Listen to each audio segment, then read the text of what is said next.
Señor es con ustedes.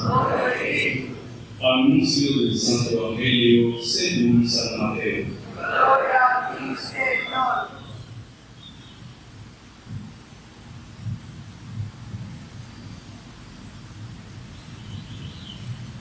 En aquel tiempo comenzó Juan el Bautista a predicar en el desierto de Judea diciendo: arrepiéntanse, porque el reino de los cielos está cerca. Juan es aquel de quien el profeta Isaías hablaba cuando dijo: una voz clama en el desierto, preparen el camino del Señor, enderecen sus senderos. Juan usaba una túnica de pelo de camello, seguida con un cinturón de cuerno, y se alimentaba de saltamontes y de miel silvestre. Acudían a oírlo los habitantes de Jerusalén, de toda Judea y de toda la región cercana al Jordán. Confesaban sus pecados y él los bautizaba en el río. Al ver que muchos fariseos y saduceos iban a los bautizar, les dijo: raza de víboras, ¿creen que quién les ha dicho que podrán escapar al castigo que les aguarda? Hagan ver con obras su arrepentimiento y no se hagan ilusiones pensando que tienen por padre a Abraham. Porque yo les aseguro que hasta de estas piedras puede Dios sacar hijos de Abraham. Ya el hacha está puesta a la raíz de los árboles, y todo árbol que no dé fruto sea cortado y arrojado al fuego. Yo los bautizo con agua, en señal de que ustedes se han arrepentido. Pero el que viene después de mí es más fuerte que yo. Yo ni siquiera soy digno de quitarle las sandalias. Él los bautizará en el Espíritu Santo y su fuego. Él tiene el viento en su mano para separar el trigo de la paja. Guardará el trigo en su granero y quemará la paja en un fuego que no se extingue. Palabra del Señor. Gloria a ti, Señor. ¿Cuáles son las primeras palabras del Evangelio de hoy? En aquel tiempo. En aquel tiempo. Esa frase, en aquel tiempo, ustedes escuchan que así comienzan todos los evangelios, pero esa frase no está en todos los evangelios. No está en Mateo, no está en Marcos, no está en Lucas, no está en Juan. Y en Mateo aparece ¿cuántas veces? Una sola. Pero todos los evangelios, a cualquier misa que vayan, en cualquier lugar, inicia diciendo en aquel tiempo. Esa es una frase tomada de Mateo, justo de aquí de donde iniciamos el Evangelio. Y la Iglesia sabe la importancia de esas palabras, por eso las coloca siempre, siempre. El Evangelio de Mateo, yo les decía la semana pasada, estaba dirigido ¿a quién? ¿A quién está dirigido el Evangelio de Mateo?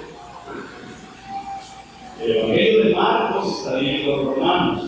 El Evangelio de Mateo está dirigido a los judíos. El evangelista Mateo escribe este Evangelio ¿para quiénes? Para los judíos, o sea, para los hebreos, para las personas que ya sabían la ley, personas que conocían muy bien el Antiguo Testamento. En el Antiguo Testamento, las palabras en aquel tiempo están en el capítulo 2 del Éxodo, versículo 11. Después de que el pueblo de Israel está en Egipto, ha pasado allí 430 años en esclavitud, explotado, sufriendo. Llora, gime, clama al Señor: Señor, líbranos. Estamos cansados de sufrir, de ser explotados, de morir a manos del faraón en Egipto. Y Dios suscita ¿a quién? A Moisés. Escucha Dios el clamor del pueblo y Moisés se apresuró a salvarlos. Capítulo del Éxodo, versículo 11. Y dice: en aquellos días, o en aquel tiempo, que se puede traducir. ¿Qué significa entonces aquel tiempo? Tiempo de liberación, tiempo en el cual Dios ha escuchado la súplica, tiempo en el que Dios viene a tu encuentro, tiempo en el que hay ya una persona que te va a liberar, tiempo en el que Dios ha visto que eres esclavo y que quiere que salgas de esa esclavitud. Eso significa en aquel tiempo. Significa que ya está cerca la liberación a través del Mar Rojo. Significa que Dios ya ha encontrado a la persona. En el caso del Antiguo Testamento, Moisés, y está listo para iniciar su plan de liberación de manos de los egipcios. Y por eso le encontramos. Este es el único paso donde verdaderamente se encuentra en el Evangelio en aquel tiempo. Comenzó Juan a predicar en el desierto: arrepiéntanse porque el reino de los cielos está cerca. La palabra que está escrita en griego no es arrepiéntanse, sino metanoeo. Metanoeo, ¿qué significa? Conviértanse. Y conviértanse tiene dos significados. El primer significado es el que todos nosotros conocemos cuando le decimos a otra persona: conviértete. ¿Qué significa? Vaya a misa, confiésese, pida perdón, haga ayuno, haga el rosario, dé limosna, comulgue. El otro significado es: cambia tus pensamientos. ¿Cuál es el segundo significado? Cambia tus pensamientos. Si nosotros queremos acercarnos al Señor, lo primero que tenemos que hacer es cambiar los pensamientos. Y este va a ser el mensaje final de todo el Evangelio. ¿Por qué razón? Porque en los pensamientos se acerca a nosotros el infierno, o también se acerca ¿qué? El cielo o el reino del cual habla Jesús. Conviértanse, que el reino de Dios está cerca, está a la portada de tus pensamientos.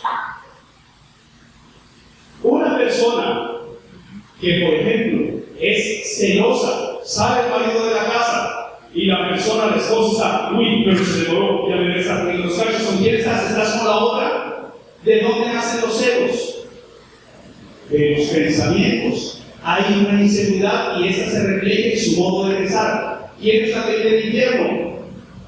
La esposa. Si el esposo es celoso y ya piensa que sale porque ya le va a poner los cachos, porque ya se va a encontrar con el mozo, ¿quién es el que vive el infierno?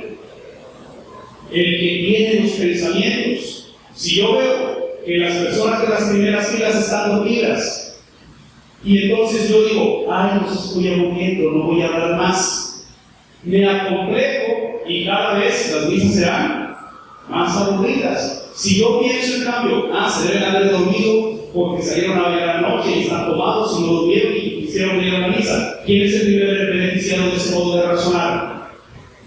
Yo. Y entonces veo que las personas están viendo: no, se deben estar riendo de mí. ¿Dónde nace todo? En los pensamientos. Los pensamientos, nuestro modo de pensar, nos acerca al reino o también nos aleja del reino. Y los pensamientos nos pueden hacer vivir en un verdadero infierno. A nosotros y a los que viven a nuestro lado. Eso pasa especialmente, por ejemplo, con los celos. Una persona celosa vive un infierno y le hace vivir un infierno al marido o a la esposa y a los hijos. Todo parte de dónde? Del modo de pensar. Por eso es que la otra forma de pedir perdón, decimos: yo confieso ante Dios Todopoderoso en ustedes, hermanos, que he pecado de pensamiento. El pensamiento está a la raíz. Si no nos convertimos, si no colocamos nuestro modo de pensar, viviremos en un infierno. Viviremos en un infierno. Y los principales afectados amargados, del vino de un invierno. ¿Quiénes somos? Nosotros mismos. El reino de Dios, dice Juan el Bautista, para el que lo quiera ver, está cerca. Pero si lo quieres ver, si no lo quieres ver, está lejos. El reino ya está aquí para el que lo quiere ver. Y aquí vuelve y sale una receta que yo les dije la semana pasada que les iba a preguntar hoy, que es necesaria para entender el Evangelio de San Lucas. ¿Recuerdan cuál era? Ya les dije cuál es. Las bienaventuranzas. Capítulo 5, versículos 1 al 13 del Evangelio de San Mateo. ¿Cuáles son las bienaventuranzas?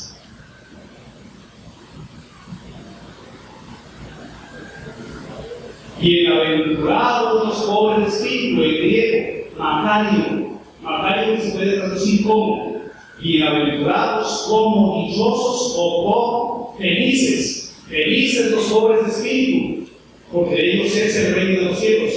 Felices, dichosos, bienaventurados los limpios de corazón, porque ellos verán a Dios.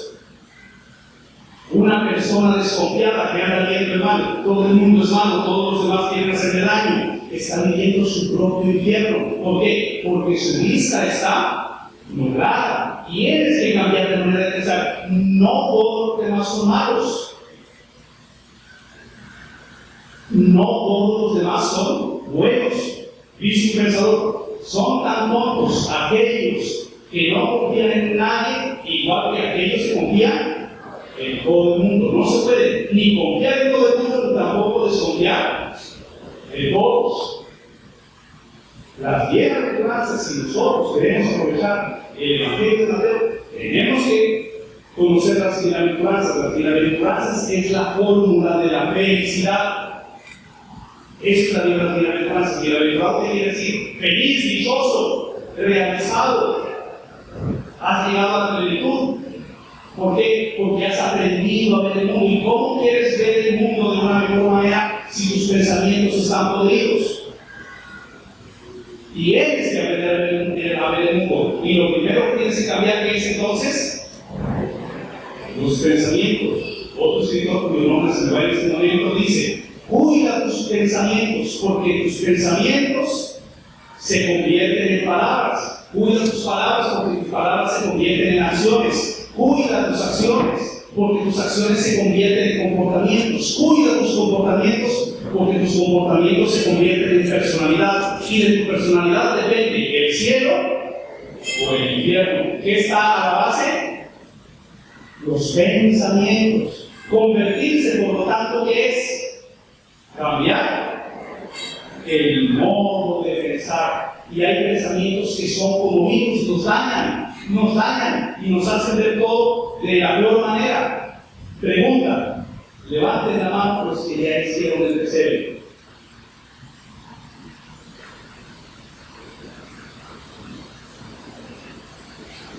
Gracias, levanten la mano.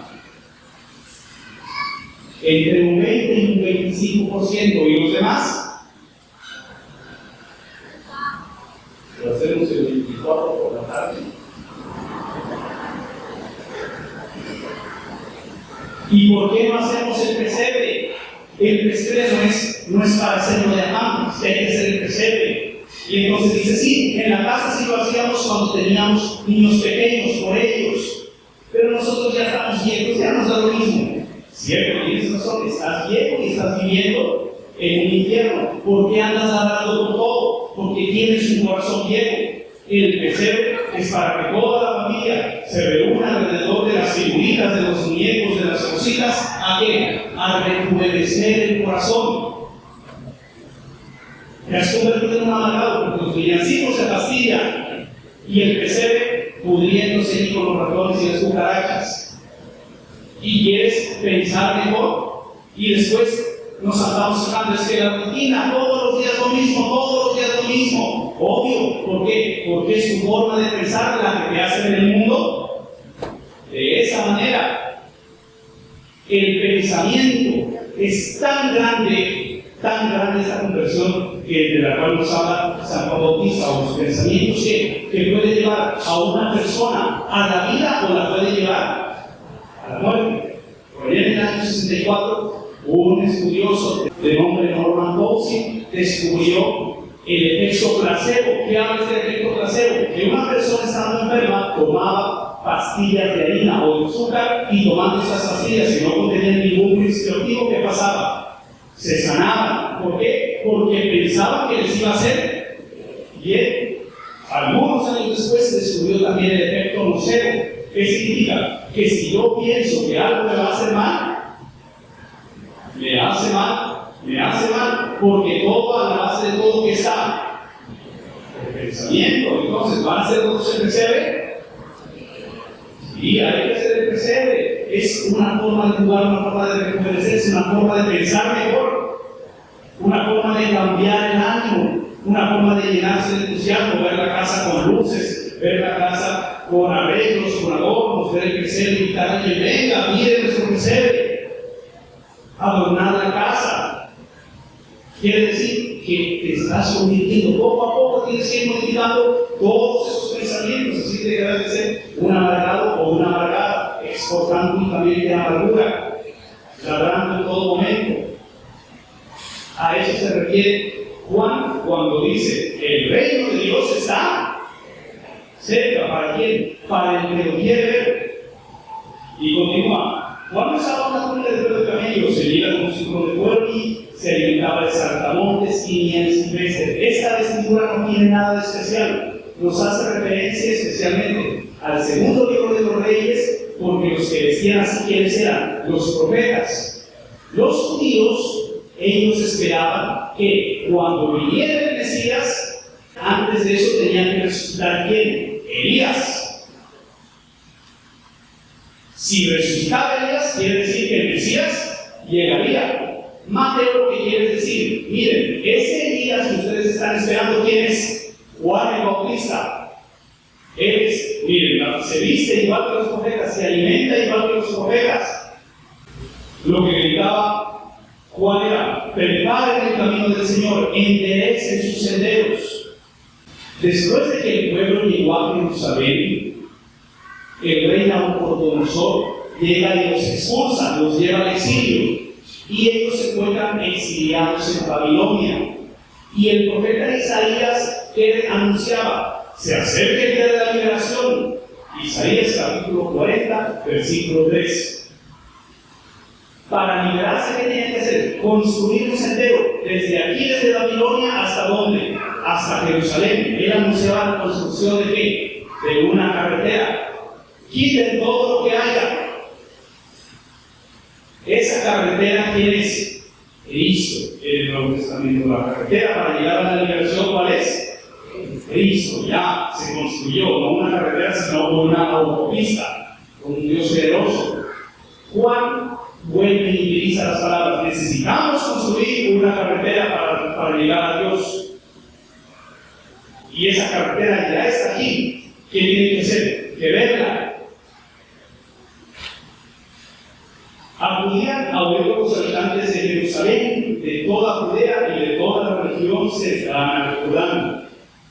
Esta parte aparece, esa palabra acudían, aparece en el capítulo 13, versículo 2 del libro del Éxodo. Euforemomai, no importa que no dicen esa palabra. ¿Qué significa? Que todos los que querían ser liberados tenían que ir a qué?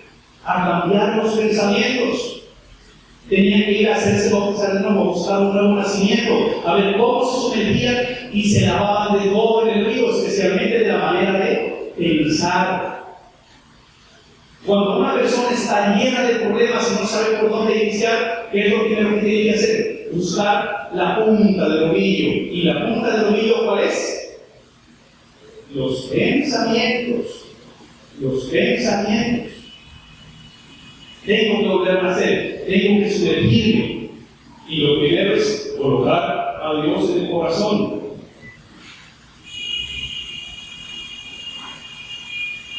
Y entre tanta gente que iba a ver a Juan, ¿quiénes llegan a hacerse bautizar? Tercer párrafo.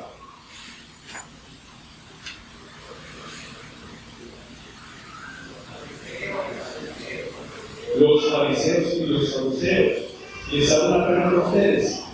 ¿Quién tiene el poder espiritual en la tierra?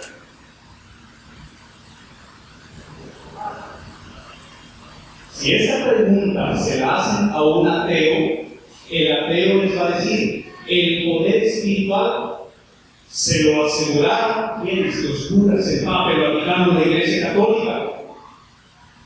En el Antiguo Testamento, el poder espiritual era uno. Lo tenían los fariseos.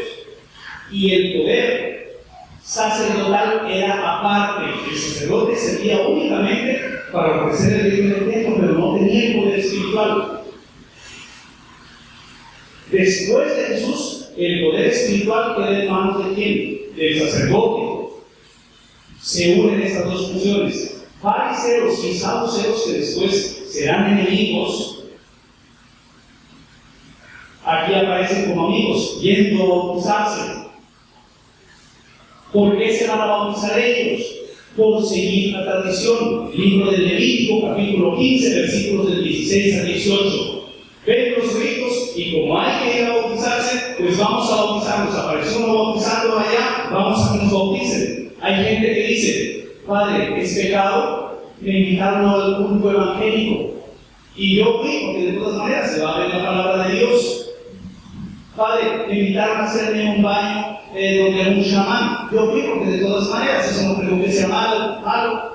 Padre, una bruja, me voy a ver una bruja, porque malo no es malo. ¿Qué nos dirá el Evangelio con respecto a eso? Lo que Juan les responde a los fariseos. Él les responde Juan a los fariseos.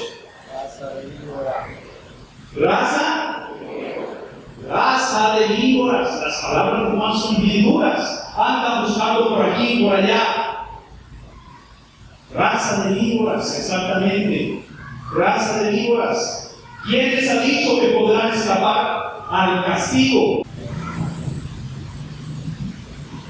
Juan anunciaba un castigo. ¿Por qué? Porque si una persona recibe ese amor que tanto proclamamos en el 2017, que Dios nos ama a todos, que nos ama a todos, ese amor debe dar ¿qué? Frutos. Debe dar frutos. Y Juan el Bautista dice, si no dan frutos, ¿qué pasa? Dios los va a castigar. Y el primero que tendrá que cambiar esa forma de pensar, ¿quién es? Juan el Bautista. Juan el Bautista tendrá que cambiar ese modo de pensar, porque cuando Juan el Bautista es encarcelado, Mateo, capítulo 11, versículo 6, escucha que Jesús anda predicando, Dios los ama a todos, Dios los ama a todos.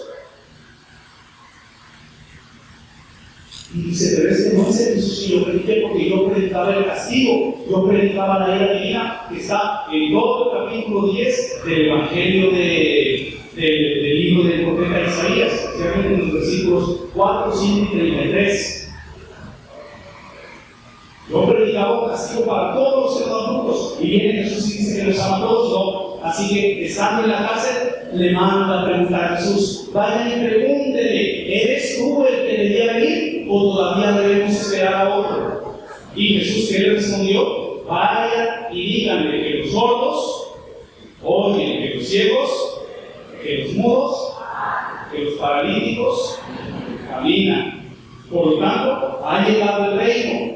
El primero que tendrá que cambiar su modo de pensar, ¿quién es? Juan el Bautista, porque él anunciaba el castigo. Decía, no es posible que las personas no den fruto. ¿Merecen un castigo? Sí, lo merecen. Pero Dios es tan grande que simplemente espera. Hagan ver con obras su arrepentimiento y no se hagan ilusiones. ¿Cuál sería otra manera de mostrar que cambiamos de pensamiento, que estamos interesados en cambiar nuestra manera de pensar? ¿Cuál sería? Digas algo concreto. ¿Qué sería? ¿Qué le ocurre?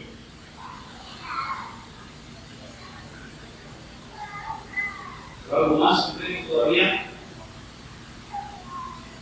Yo me imagino, leer el libro, busca Lee un libro, es la mejor forma de limpiar tus pensamientos. Aprende a tocar un instrumento. Busca un hobby, algo que te llene el corazón, algo que te distraiga, algo que te deje de estar preocupándote por nada. Busca aprender escultura, dibujo, busca leer algo. Eso te limpia el pensamiento, eso te abre la mente. Los judíos, ellos se creían ya hijos de Abraham. Capítulo 63, versículo 16 del libro de Isaías. Somos hijos de Abraham, tenemos derecho, estamos en la tierra prometida, la tierra de liberación, la tierra de provisión que era Jerusalén, la convirtieron en tierra de esclavitud, tierra de leyes, donde había que cumplir únicamente la ley. Y ellos decían, somos hijos de Abraham. ¿Por qué? Porque cumplimos la ley. Cumplir la ley no nos hace hijos de Abraham. Dios puede sacar hijos de Abraham, ¿de dónde? De debajo de las piedras. Y si nosotros nos queremos cristianos únicamente porque vamos a la misa, porque hacemos ciertos ritos, ¿qué nos diría Juan? Dios puede sacar cristianos, ¿de dónde? De debajo de las piedras.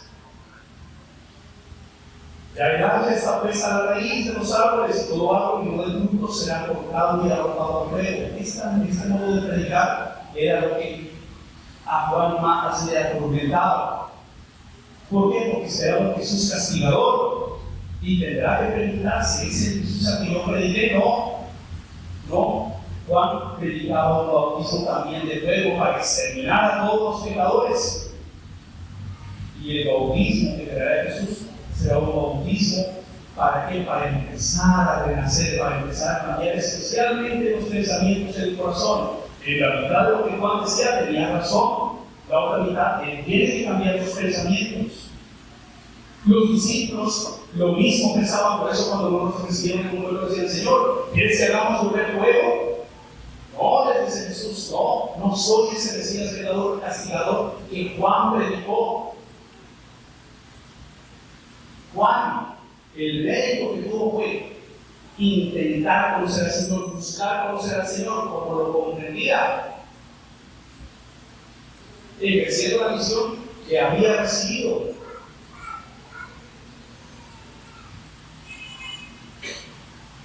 Y eso se nota en el pensamiento que le ocasionó la muerte. De pronto, cuando lo comprendió, ya era muy tarde. Pero, ¿qué dice Jesús en Juan? Les aseguro que no hay persona más grande del reino de los cielos que Juan el Bautista. No ha nacido hombre de mujer más grande que Juan el Bautista, pero sin embargo, el que escuche y pone práctica la palabra de Dios será más grande que Juan el Bautista en el reino de los cielos.